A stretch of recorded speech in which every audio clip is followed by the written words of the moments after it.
چرا ما این سمینار را باید داشته باشیم؟ به خاطری که ما بتانیم استفاده درست از عمر ما کنیم و با این استفاده درست به سعادت دنیا و آخرت میرسیم.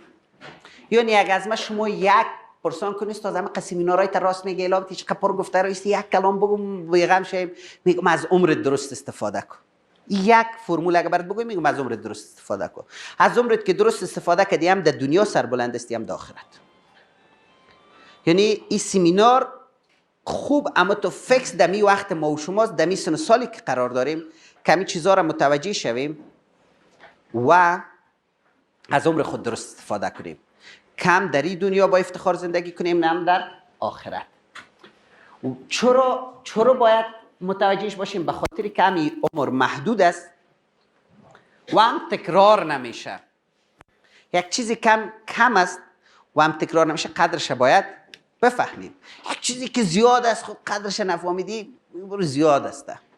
ولی امروزه میبینین آب کلی که دریا آب گفته رئیس، آب کشور آب چرا کم شده؟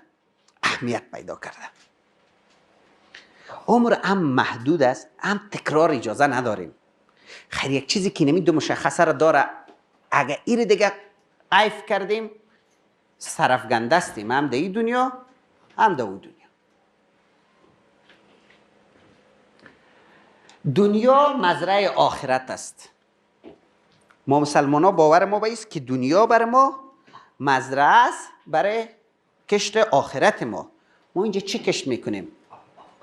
بچه گلم گندم کشت نمیشه که بری اونجا که خوشایش اونجا درو کنی در کجا بهشت برده نه کردای گندمت باشه. عمل نیکت است، کردار نیکت است.